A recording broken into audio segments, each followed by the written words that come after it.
देखिए, संघर्ष जितना बड़ा होता है उत्कर्ष भी उतना ही बड़ा होता है। मैंने इतना लंबा संघर्ष किया तो मेरा उत्कर्ष भी इतना बड़ा हुआ। पहली बार किसी संत को ज्ञानपीठ पुरस्कार मिला है और यह मैंने किसी से उधार नहीं लिया है।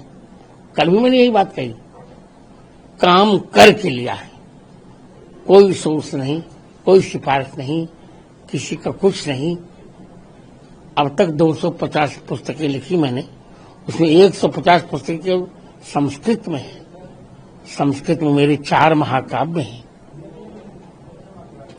भार्गव राघवीयम गीत रामायणम, दशावतार चरितम और रामानंदाचार्य चरितम। कालिदास ने 2 महाकाव्य क्यों लिखे, वो भी 1.5 माना जाता है। रघुवंश का कुमार संभव पूरा नहीं होता और सबने एक महाकाव्य लिखे, पर मैंने 4 महाकाव्य लिखे और संस्कृत विद्वत जगत उनका बहुत सम्मान भी है। केवल पाणिनि अष्टाध्यायी के 3015 सूत्रों पर मैंने 10,000 पृष्ठों का ग्रंथ लिखा। इसमें मेरे 55,000 तो मेरे निजी स्वरचित श्लोक हैं। तो काम तो करने में मैं कभी हारा नहीं, अनहारूंगा। अब ज्ञानपीठ मिल गया है, अब आप लोग शुभकामना कीजिए कि ज्ञानम पातित ज्ञानपीठम, जो ज्ञान की रक्षा करे उसे ज्ञानपीठ कहते हैं। जीवन भर मैं इस सिद्धांत पर चलता रहूं, कभी मेरा मन न डिगे, यही आप लोग शुभकामना दीजिए। जय श्री राम।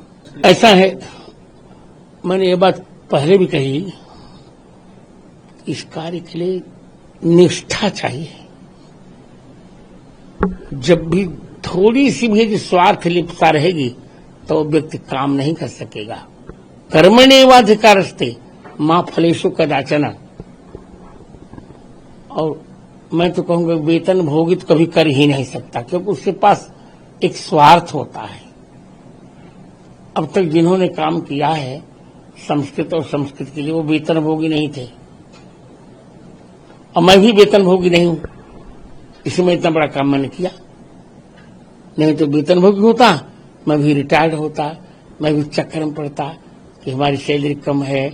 ऐसा कभी असिस्टेंट प्रोफेसर, फिर उपाचार्य, फिर आचार्य, फिर भिन्न भिन्न पदों के लिए व्यक्ति, पदों के लिए मन हमारा दिखता रहता, हम काम न कर पाते। मैं तो यही कहूंगा, जिसको भी भारतीय वैदिक संस्कृत की प्रति काम करना है उसे स्वार्थ निरपेक्ष होकर ही काम करना पड़ेगा। नहीं, हिंदुत्व सनातन धर्म का पर्याय है। बागेश्वर धाम के अधिपति मेरे शिष्य ही हैं, मुझी से उन्होंने राम मंत्र की दीक्षा ली है। हिंदू राष्ट्र की अवधारणा सही है, सत्य है और भगवान करे जल्दी हो, बट इट विल, मुझे लगता कि इट विल टेक टाइम, इस समय लेगा। और भगवान करें कि हम वहां दर्शन कर सकें जब यह राष्ट्र हिंदू राष्ट्र हो जाए, क्योंकि जब हिंदुस्तान है तो हिंदू राष्ट्र होने में क्या आपत्ति है। अभी पूछिए ने पहलगांव में निर्दोष पर्यटकों को मारा, भारत के नागरिक थे, धर्म पूछ के मारा, तो उसी की प्रक्रिया तो ऑपरेशन सिंदूर है। क्या कहूं मैं, जो कहना था सब कह दिया। इतना अच्छा कहा कि पाकिस्तान को अब उभरने में कम से कम 1 शताब्दी लगेगी। मैं यही कहने जा रहा हूं कि निरंतर संस्कृत और संस्कृत का आश्रय लेना चाहिए, राम सापेक्ष राष्ट्रवाद की परिकल्पना करनी चाहिए, सब कुछ मंगल होगा। गीता, रामायण और भागवत कभी नहीं छोड़नी चाहिए और राष्ट्र के लिए कुछ न कुछ करते रहना चाहिए। इदम राष्ट्राय नमः, सब कुछ मंगल हो जाएगा। योगी आदित्यनाथ कहते हैं एक रहेंगे, ये परिकल्पना सही है? ये तो हमें शास्त्र की ही परिकल्पना है। वीके न्यूज, राष्ट्र के नाम।